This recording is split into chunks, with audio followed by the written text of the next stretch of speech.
आज के इस व्याख्यान में आप सभी का स्वागत है। आज के व्याख्यान का टॉपिक और विषय कुछ इस तरह से है। कक्षा बीए भाग 1 राजनीति विज्ञान प्रथम प्रश्न पत्र इकाई 1 के अंतर्गत अध्याय 2 के एक महत्वपूर्ण टॉपिक सत्ता पर हम चर्चा करेंगे। इस व्याख्यान में सत्ता का अर्थ, परिभाषा, सत्ता की विशेषताएं, सत्ता के स्रोत, सत्ता की प्रकृति और निष्कर्ष पर चर्चा करेंगे। सत्ता की अवधारणा, द कॉन्सेप्ट ऑफ अथॉरिटी। राजनीति में शक्ति की तरह ही सत्ता की महत्वपूर्ण भूमिका है। सत्ता के द्वारा शासन को मूर्त रूप प्राप्त होता है। सत्ता को राज्य व्यवस्था रूपी शरीर की आत्मा कहना ठीक होगा। सत्ता ही शक्ति, प्रभाव और नेतृत्व का मूल उपकरण है, जिसके आधार पर ही राजनीतिक प्रक्रियाएं संभव हैं। निसंदेह राजनीतिक जीवन में सत्ता की अवहेलना नहीं की जा सकती है। औपचारिक तथा अनौपचारिक दोनों ही प्रकार के संगठनों में सत्ता को महत्वपूर्ण स्थिति प्राप्त होती है। अब हम सत्ता का अर्थ और परिभाषाओं का विवेचन करेंगे। सत्ता शक्ति की एक सहयोगी अवधारणा है। इसके अभाव में कोई भी संस्था नहीं चल सकती है।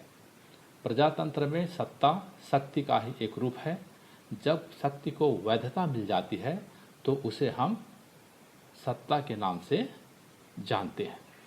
इस संदर्भ में एक विख्यात विचारक जिसे हन्ना आरेंट कहते हैं, उन्होंने सत्ता के अर्थ को स्पष्ट करते हुए लिखा है कि सत्ता से अभिप्राय उस शक्ति से है जो स्वीकृति पर आधारित होती है। इसकी प्रमुख विशेषता उन लोगों की पूर्ण स्वीकृति होती है जिन्हें इसकी आज्ञा का पालन करना होता है। इसमें न तो बल प्रयोग और न ही प्रेरणा की आवश्यकता होती है। इस तरह से हम देखते हैं कि जब शक्ति को, पावर को वैधता मिल जाती है तो उसे हम सत्ता अर्थात अथॉरिटी कहते हैं। सत्ता के लिए जन स्वीकृति बहुत ही आवश्यक है। सत्ता को कई विचारकों ने अपने अपने ढंग से परिभाषित किए हैं। सत्ता की कई परिभाषाओं का उल्लेख यहाँ किया गया है, जिसका उल्लेख निम्नांकित आधार पर करेंगे। पिछले कालखंड में मैंने सत्ता या किसी भी टॉपिक की परिभाषा हम कैसे लिखें, इसके बारे में बहुत ही विस्तार से बताया था। परिभाषा विचारकों के अपने मौलिक विचार होते हैं, अतः इन परिभाषाओं में हमें किसी तरह का फेरबदल या संशोधन नहीं करना चाहिए। ज्यों का त्यों परिभाषाओं को हमें वार्षिक परीक्षा में या कहीं भी हो जहाँ ज़रूरत है वहाँ हम लिखें। परिभाषा को कई आधार पर हम लिख सकते हैं और परिभाषाओं का उल्लेख हम निम्न तरीके से करेंगे। राजनीति विज्ञान के एक विख्यात विचारक रॉबर्ट ए डहल के अनुसार उच्च शक्तियों को प्रायः सत्ता की उपमा दी जाती है।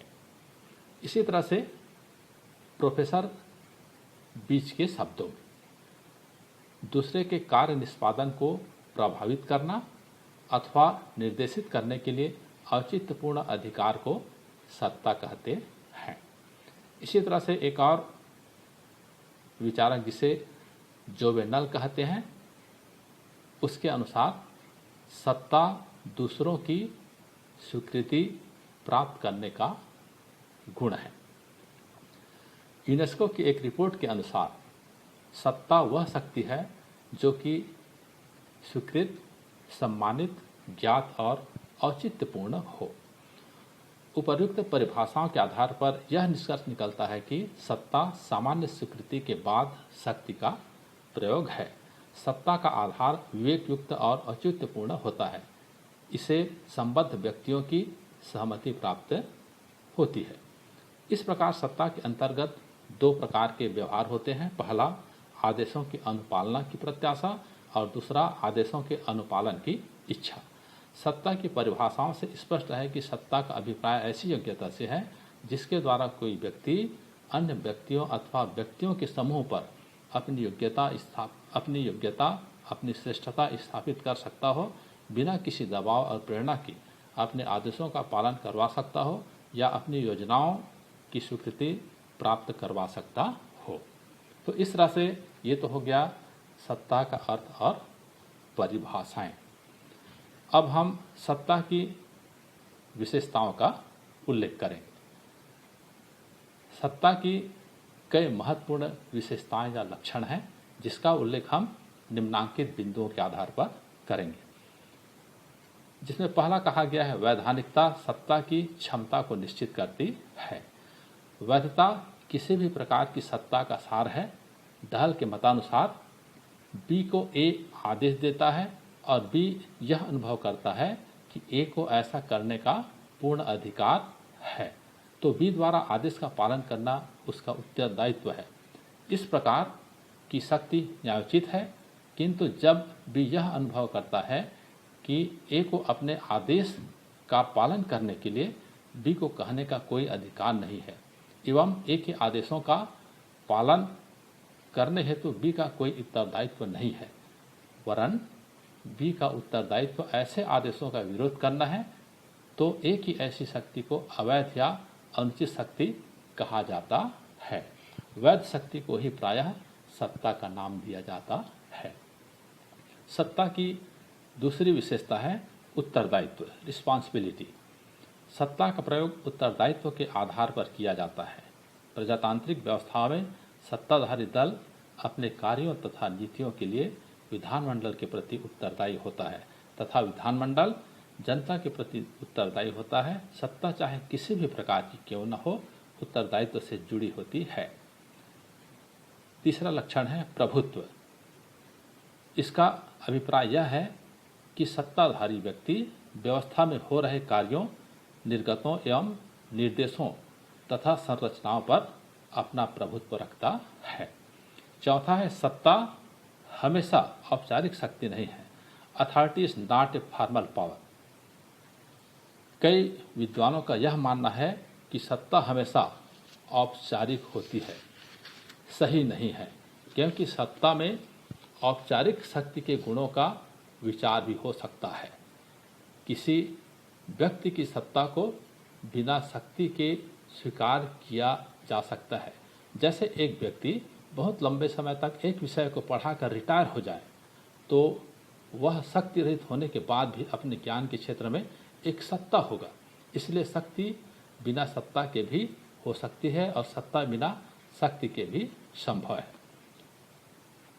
सत्ता का पांचवा और महत्वपूर्ण लक्षण कहा गया है, सत्ता विवेक पर आधारित होती है। फ्रेडरिक तथा डहल के मतानुसार सत्ता का मूल तत्व विवेक है। फ्रेडरिक के शब्दों में, जिस व्यक्ति के पास सत्ता होती है, मेरे विचार में उसके पास विवेकपूर्ण व्याख्या करने की योग्यता भी होती है। तो ये तो हो गए सत्ता के लक्षण या विशेषताएं। अब हम सत्ता के स्रोतों का विवेचन करेंगे। Source of authority. राजनीतिक विज्ञान के एक विख्यात विचारक मैक्स वेबर द्वारा सत्ता के स्रोतों के संबंध में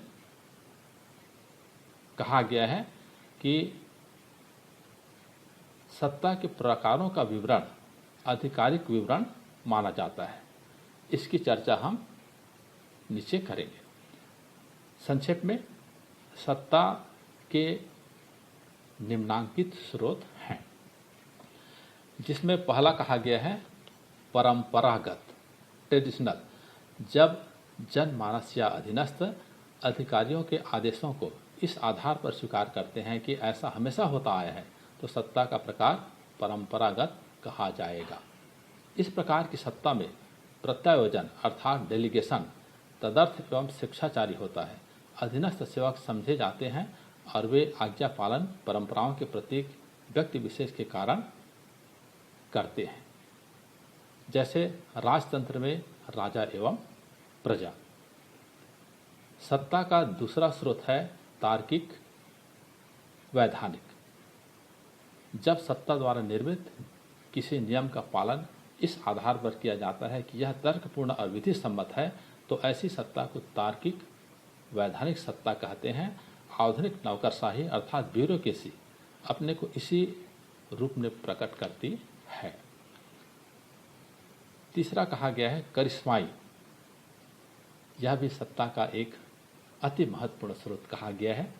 जब किसी व्यक्ति या प्राधिकारी के आदेशों का पालन इसलिए करता है कि वह उसकी योग्यता और व्यक्तित्व से अभिभूत है, तो ऐसी सत्ता को करिश्माई सत्ता कहते हैं। इस सत्ता स्थिति में प्रायः कोई प्रत्यायोजन नहीं होता और अधीनस्थ अथवा कर्मचारी व्यक्तिगत सेवक माने जाते हैं। स्रोतों का विवेचन करने के उपरांत अब हम सत्ता के आधार का उल्लेख करेंगे। सत्ता पालन के आधार। साइमन ने सत्ता पालन के 4 आधार बताए हैं, जिसमें पहला है विश्वास। अधीनस्थ सत्ताधारी के प्रति विश्वास के कारण उसके आदेशों का पालन करते हैं। दूसरा एकरूपता।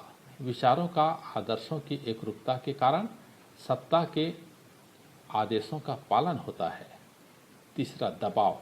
कई बार दबाव और बाध्यकारी शक्ति तथा पालन के आधार के रूप में कार्य करती है। चौथा वैधानिकता। साइमन के अनुसार सत्ता को इस मान्यता के कारण स्वीकार किया जाता है कि उच्च अधिकारी के आदेशों का पालन किया जाना चाहिए। अब हम सत्ता की प्रकृति का उल्लेख करेंगे।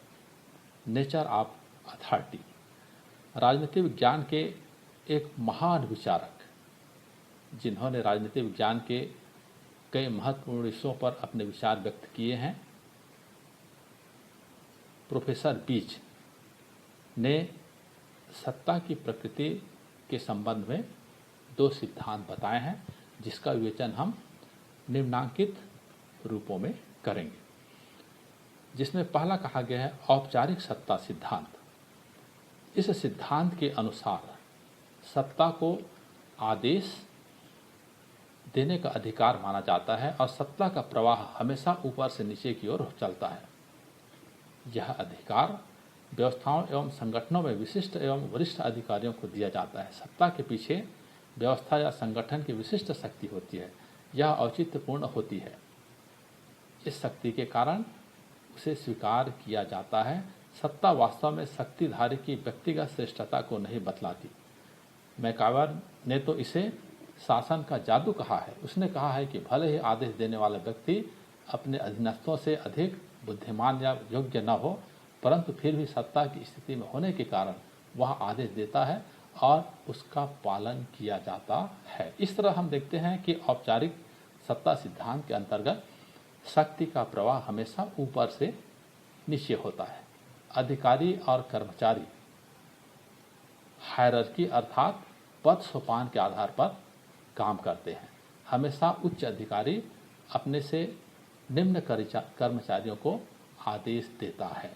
निम्न कर्मचारी अपने से उच्च अधिकारी के आदेशों का अक्षरशः पालन करते हैं। यह निम्न कर्मचारियों का उत्तरदायित्व भी होता है। दूसरा, सत्ता की प्रकृति के तहत दूसरा पॉइंट है स्वीकृति सिद्धांत, एक्सेप्टेंस थ्योरी। व्यवहारवादी औपचारिक सत्ता सिद्धांत में विश्वास न करते हुए स्वीकृति सिद्धांत का प्रतिपादन करते हैं। इन अध्ययनकर्ताओं के अनुसार सत्ता कानूनी रूप से तो औपचारिक होती है, परंतु वास्तव में सत्ता या आदेश के अधिकार अपने अधीनस्थों की स्वीकृति पर निर्भर करती है। जब अधीनस्थ अपनी समझ और योग्यता के दायरे में आदेशों को स्वीकार कर लेते हैं तब यह स्थिति सत्ता स्थिति बन जाती है। इसके लिए 4 बातें होनी चाहिए। पहला है, अधीनस्थ अधिकारी आदेश या सूचना को समझता या समझ सकता हो। दूसरा, उसका यह विश्वास हो कि यह आदेश संगठन के उद्देश्यों के साथ असंगत नहीं है। तीसरा, निर्णय लेते समय वह सोचता हो कि आदेश एक समग्रता के रूप में उसके व्यक्तिगत हितों के अनुकूल है। चौथा, वह मानसिक और शारीरिक दृष्टि से उस आदेश के अनुपालन की क्षमता रखता हो। तो ये तो हो गए सत्ता की प्रकृति। अब हम सत्ता की सीमाएं का उल्लेख करेंगे। Limitations of authority. सत्ता के मुख्य रूप से 5 सीमाओं का उल्लेख किया गया है, जिसका विवेचन हम निम्नलिखित रूपों में करेंगे। पहला है प्राकृतिक सीमा। सत्ता की पहली प्राकृतिक और अनिवार्य सीमा यह है कि नागरिकों का उनके अधिकारों व स्वतंत्रता से वंचित न करे। दूसरा है नैतिक व धार्मिक सीमा।